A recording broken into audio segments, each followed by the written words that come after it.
everybody. Today I'm going to make my husband a vegetable tray. Usually what I do is whatever we have on hand, I put it together, season it up, and get it in the oven. And it winds up so good. We used to really enjoy, we still do, zucchini, but I found a new favorite. The winter Italian squash, and it's called Tromboncino, but it's also known as zucchetta.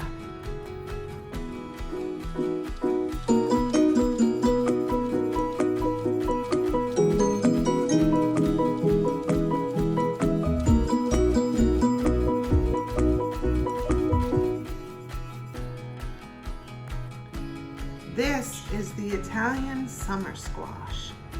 This you don't have to peel. The Tromboncino you have to peel. So let's get started. What else are you going to put on this tray? Okay, so the first tray I'm going to make is going to be with a Tromboncino squash after I peel it and cut it. An onion, tomatoes from our garden. Look at those sunrise beauties. Bumblebee. They're so beautiful and they taste so good. So that'll be the first tray. The second tray is going to be a patty pan. A patty pan squash, a red pepper from our garden. What is this? That's a cucumber. Put that on the pickle pile. Put it over there with the pickle. What is this squash? I think that's a small spaghetti squash. Okay. I'm sorry, we just picked whatever was out there. Alrighty.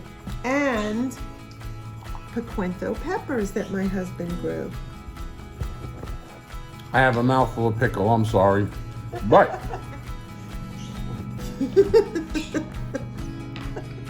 all right, Smarty. When the landscape is louder than you, I have to stop the camera. Okay, go ahead. Okay, so let's get this started here. All right, I'm gonna cut off the ends first. Just the little ends here. Look at that inside. Okay, and now, because it's so long and so heavy, I'm gonna slice it like this. So it's easier for me to peel. The whole neck is really good squash because the seeds are only in the fat bulb end.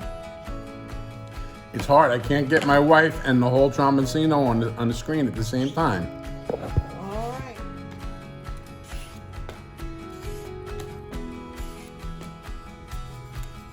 Can you hear that hitting the pail? This is why we peel it.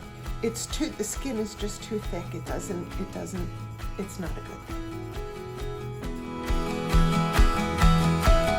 I bought these little peppers at the farmer's market about 3 years ago. They're called pimento peppers. Now, the seeds are really, really tiny and the peppers are really small, but the flavor, this is one of the most unique peppers I've ever tasted in my life. They're not really, they're not spicy, but the flavor is amazing. Let's see if I can show you. You see these seeds? Can you see how tiny they are? So, I don't really figure it's much bigger than eating a pepper. You know, you take the pepper mill and you grind it over your scrambled eggs or whatever. It's really not that big of a difference. So, I'll put some of these seeds on the counter so you can see. It's not a big deal. It's like eating a tomato. You don't take the seeds out of the tomatoes unless you have a problem with your stomach. I have a couple of relatives that have issues with eating seeds, but for myself, my wife's gonna put these things right on the tray and mix it in. So we have a patty pan squash, a small spaghetti squash, the big Tromboncino, and I'm looking in that thing as no sunrise bumblebee in that tray. Those are all the fountain and sweet grape, but that's okay. Tomatoes, onions, and I promise you, she's gonna go in the freezer and take that big tub of garlic we got from Restaurant Depot, and we're gonna load it up with garlic. I like a lot of garlic. I love the garlic, the onions. She puts all kinds of spices and olive oil and pops it in the oven. I could eat that every day. I could eat that all day, every single day. Squash, eggplant, whatever. Matter of fact, Karen, we pulled a bunch of eggplants out of the garden. So she's gonna make something called eggplant Caponata. What is it? Eggplant caponata. It's a dip that they use in Italy with like a nice crusty rustic Italian bread. It is delicious, I promise. Okay. She made it with the last batch of eggplants. I don't want eggplants any other way for a while. Well, unless my mother-in-law makes eggplant parmesan, then I want it that way. But right now, let me show you these seeds. So I could just eat the peppers the way they are. Just throw them right in there, and I'll tell you what, put them in a pan with some onions and, you know, some other stuff and make an omelet. These are great in an omelet. Yeah, te cuento. You know what? If you pick a bunch of them while they're still orange, you can have a really colorful dish. Little orange ones, little red ones. The green don't have enough flavor yet, so I don't use them when they're green. But sometimes you pick them and they're still orange. But, you know, these taste similar, I would say, to a zucchini, but it has its own taste. I think it's a little bit sweeter than that. Went to pick up peaches from my buddy because we ate all of the peaches off of our tree. We shared so many of them with people that we're friends with, so I needed peaches. So I went to see my buddy Stuart and Lori at the Simpsonville Farmers Market. And while they were waiting, I saw this thing out of the corner of my eye. This big giant thing. I didn't know what it was. Turned out to be the Tromboncino squash. I don't know how, I never heard of it in my life. But I went over there and I bought My it. choice, I feel it's healthier. This is for some, maybe not for others, is we use Chosen avocado spray, and we also use Chosen mayo too. Let me get this pan sprayed here. Alrighty. So I cut it in half, and then I do, see, if you do thicker slivers, then you're gonna wind up waiting more for your food to be done, obviously, right? So the key here is thinner slivers and to be consistent with the sizes, as consistent as you can, so it all cooks evenly.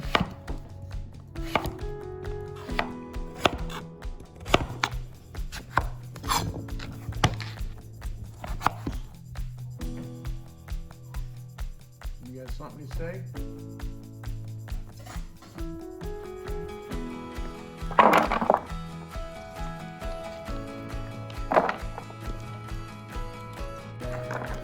I just made a decision. The largest part of the squash I'm going to be putting with the other pan because there's so much just to the neck of this squash, and if you load up a sheet pan too much, what happens is they steam more than cook and it takes forever. So we want these to cook.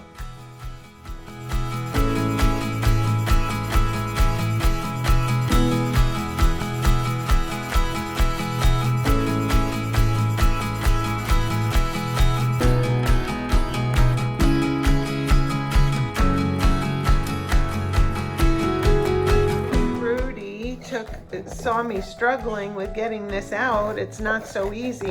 I suggest putting a knife in and scraping around the outside and then scooping it out. No, just suck somebody in to do it. Okay. He's getting the rest out. Look at all that. Look at it all. My goodness, that's seeds galore. It reminds me of a spaghetti squash on the inside. And it smells like a spaghetti squash. I thought it smelled. I thought it smelled like a pumpkin, but that's okay. You know when you make a jack-o'-lantern with the kids?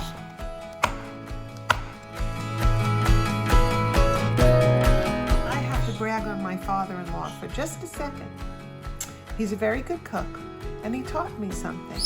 You know how older shoulders can teach you a whole lot? Okay. Pull out the seeds from the pepper. Just like that. Now, he said, Karen, I would throw this whole thing out. He said, Karen, don't do that. You're wasting it. Go around the stem, and you still have, it's a patty pan squash. It's a cute little guy, ain't he? Well, anyway, this one you don't have to peel either. So we're cutting the bottom And I'm cutting that top stem portion off. Center. That's coming out. See the seeds? This part is coming out.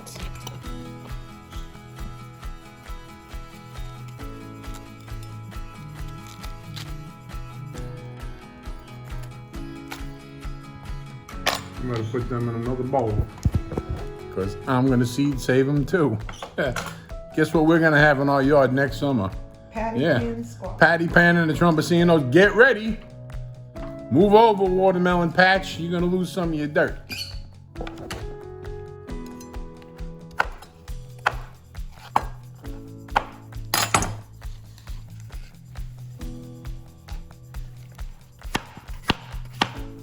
I could leave the cherry tomatoes whole, but I choose not to because I want all the flavoring to get on the inside.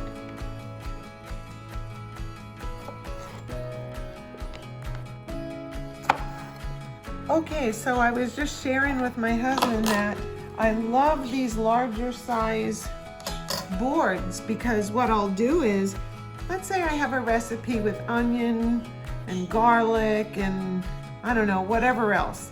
I'll put my chopped onion here and my garlic here and my tomato here and herbs here or whatever.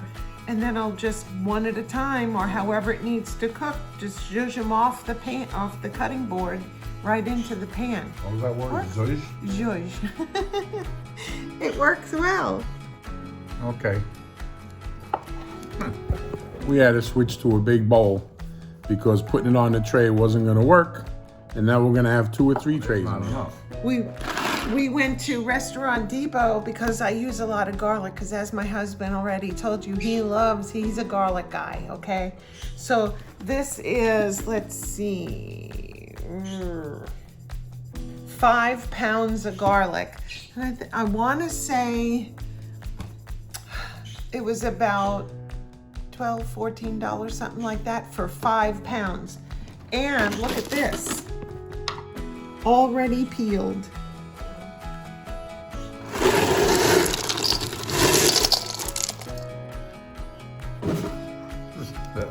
I know, but that's definitely not enough garlic. That's about half the amount of garlic we need. But there's nothing I can do for now. We have to get back to Restaurant Depot. We might have to start buying 2 containers. Garlic is a staple around here, but not enough garlic is not good. First we start with olive oil. Why? Well, I'm gonna put some herbs and pepper, and unless I oil this up, first of all, it'll stick, and secondly, we want everything to have olive oil on it, so whatever I put in it, it attaches to it. And yes, I use my hands, they're clean. Because to me, this is the best way to do food. And if you watch, a lot of folks in Italy do it this way too. Okay, gotta go wash them.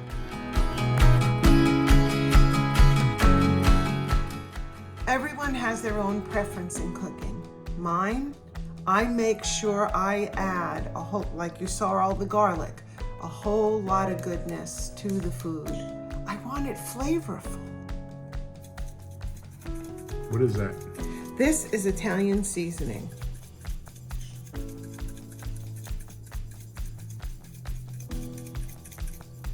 Now we're gonna do black pepper.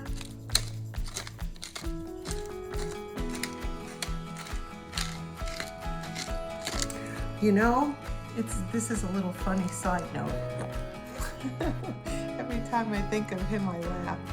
I used to love to use rosemary until my husband said, "This tastes terrible."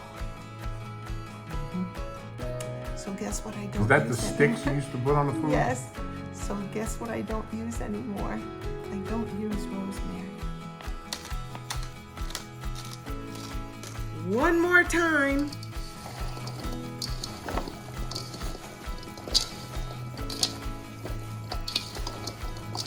Now you see how everything's got a nice amount of herbs on it? That's what we're looking for. Now, some folks, I don't cook with salt. We have to be careful for my husband's heart. But by all means, if you prefer to have salt in your dishes, add it.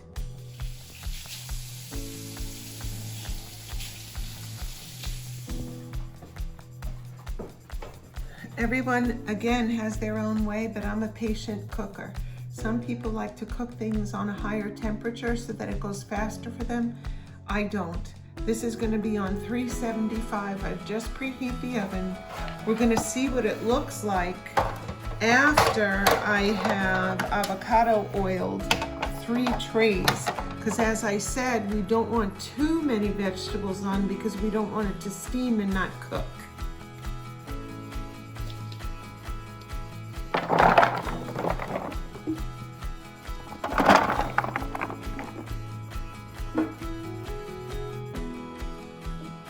A little more on this one. And then the rest over there. There you go. A nice layer. That's what we're looking for. All right, these are ready to go pop in the oven. Yum.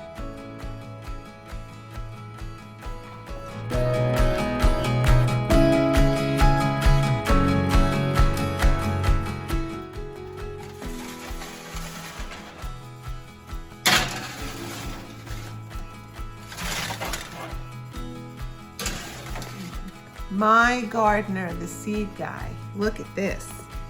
Yeah. I'll clean them up. Because I'm telling you, next year you're going to start to see videos of Tromboncinos. You can grow them on a trellis. Let me tell you something. That would rip most people's trellis down, but we have those cattle panels. That's not coming down. I don't even know what that's got to look like. But Tromboncino's hanging around all over the place. That's our goal. Well, folks, I decided one more thing. I'm not putting the spaghetti squash in there because I like to put parchment paper, cut this in half, herb it up. You put the flesh side down and then roast it. It is delicious. I'd rather this than pasta any day.